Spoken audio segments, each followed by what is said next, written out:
Halo semua, Assalamualaikum warahmatullahi wabarakatuh. Perkenalkan, nama saya Indri Dwi Melisha dengan NIM 210207064. Adapun tujuan saya membuat video ini ialah untuk memenuhi ujian akhir semester mata kuliah Psikologi Kepribadian. Yuk, disimak videonya. Definisi kepribadian menurut Alport. Jadi di sini terdapat versi lama dan versi baru.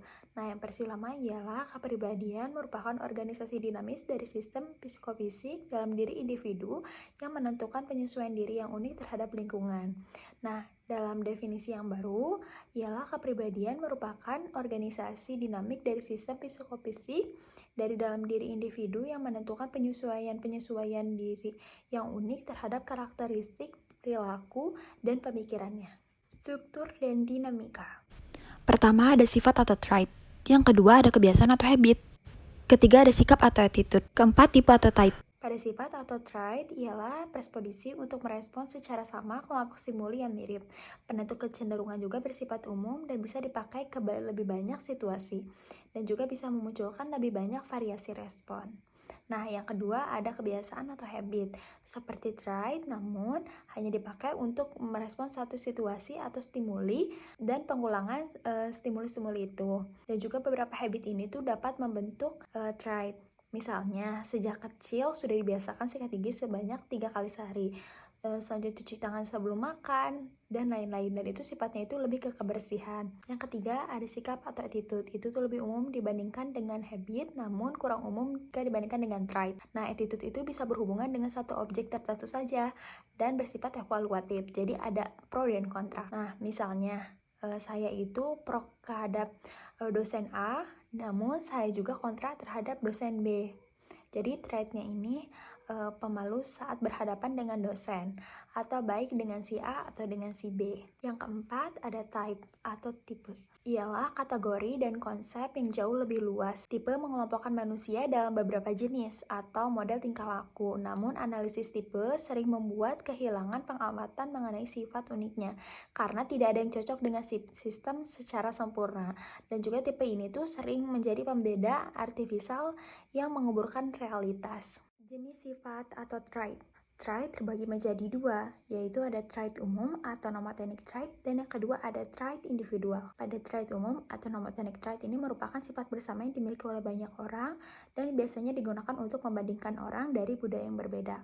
Yang kedua ialah trait individual, manifestasi trait umum dari dalam diri seseorang sehingga selalu unik bagi orang itu. Dan sifat unik ini merupakan gambaran yang tepat dari struktur kepribadiannya.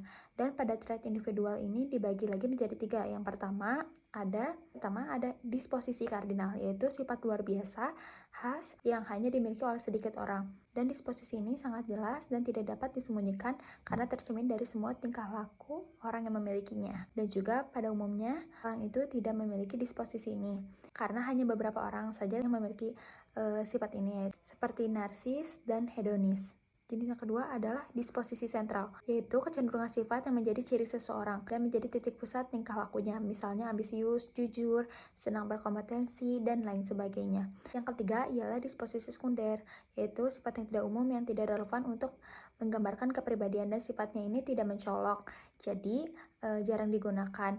Dan digunakan ketika waktu tertentu saja, misalnya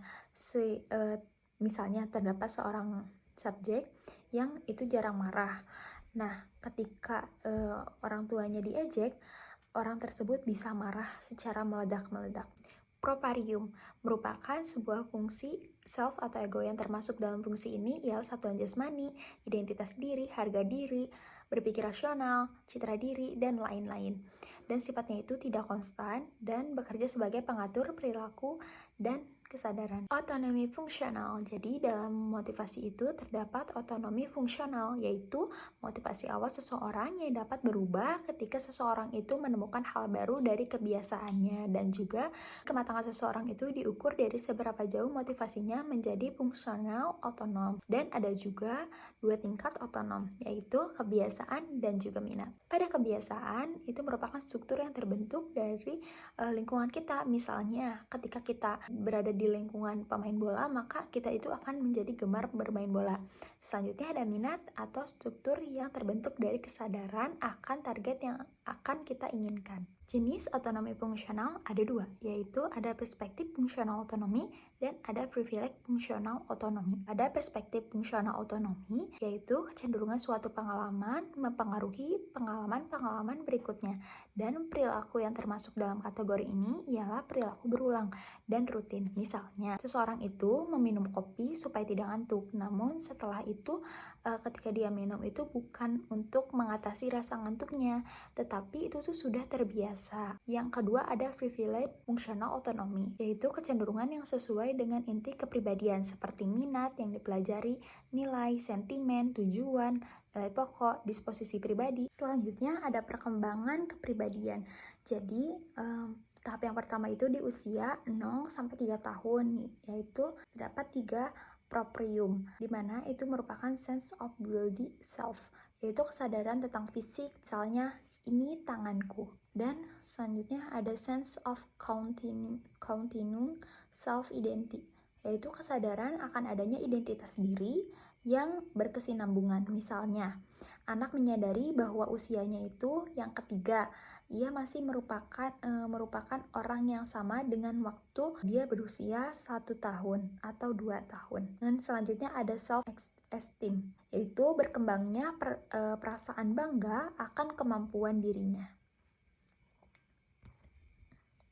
Selanjutnya ada usia 4-6 tahun, yaitu terdapat 2 proprium, yaitu ada extension of self, di mana kesadaran akan keberadaan subjek dan orang lain. Misalnya, itu ibuku, itu tanteku, itu mainanku.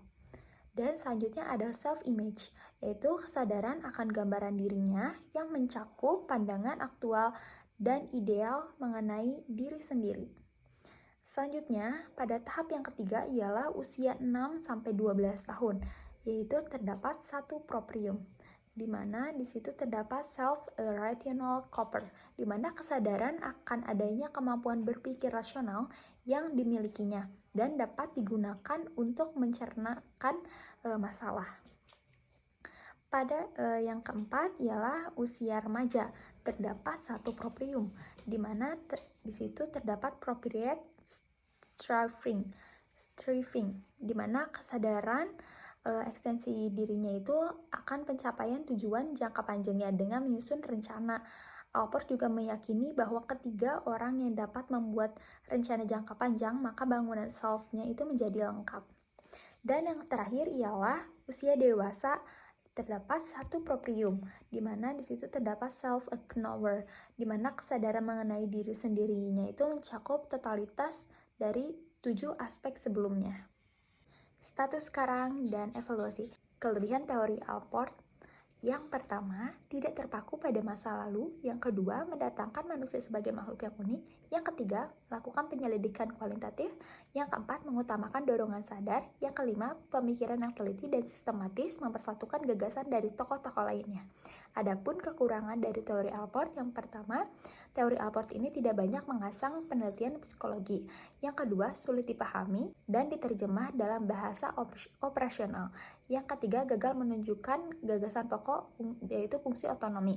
Yang keempat, yaitu mengasumsikan diskontinitas antara hewan dan manusia, masa anak-anak dan dewasa, dan normal dan abnormal.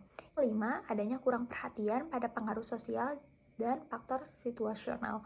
Yang keenam, ada menggambarkan manusia pada gambaran yang terlalu positif. Di psikoterapi, Alport mengatakan bahwa cinta yang diterima dan cinta yang diberikan merupakan bentuk terapi terbaik. Alport juga berpendapat bahwa orang itu harus dapat merasa diterima dan dikehendaki oleh terapis, keluarga, dan masyarakat. Orang juga harus merasa dicintai dan mencintai. Menurutnya, bentuk terbaik dari terapi ialah memberi cinta dan menerima cinta. Dan juga tugas terapis menurut Alport ialah membantu mereka menyadari sumber-sumber yang melencengkan hidupnya dan membantu mereka mencapai kematangan dan kesejahteraan. Aplikasi teori Alport. Yang pertama itu ada pendekatan morfogenik, ialah pendekatan ideografik yang kemudian dikembangkan oleh Alport menjadi pendekatan morfogenik dan terbagi menjadi dua, yaitu yang pertama ada pendekatan morfogenik murni dan yang kedua ada pendekatan semi morfogenik. Kepribadian sehat dan matang. Yang pertama, ada peluasan perasaan diri. Yang kedua, ada rasa aman secara emosional, seperti bisa mengontrol kesedihan. Yang ketiga, ada keterampilan. Yang keempat, ada filsafat hidup yang mempersatukan. Yang kelima, ada hubungan hangat dengan orang lain. Yang keenam, ada persepsi realistis. Jadi, melihat sesuatunya itu secara objektif. Dan yang terakhir adalah pemahaman diri. Selanjutnya ada motivasi. Jadi kan manusia itu sebagai makhluk yang sadar dan rasional yang berbuat berdasarkan apa yang diharapkannya dapat tercapai dan juga bukan berdasar pada keinginan primitifnya atau pengalaman traumatisnya di masa lalu. Dan juga motivasi ini kan merupakan hal yang mutlak dan harus dimiliki oleh semua orang dalam melaksanakan suatu aktivitas sehari-harinya. Tanpa adanya motivasi ini, pekerjaan seseorang akan sulit untuk mencapai kesuksesan. Dan juga terdapat dua ciri motivasi Allport. Yang pertama itu menolak masa lalu sebagai elemen penting dari motivasi. Yang kedua ada pentingnya proses kognitif seperti tujuan perencanaan sebagai dasar motivasi. Sekian yang dapat saya sampaikan. Mohon maaf atas segala salah penyebutan kata, perilaku yang kurang berkenan. Mohon maaf. Assalamualaikum warahmatullahi wabarakatuh.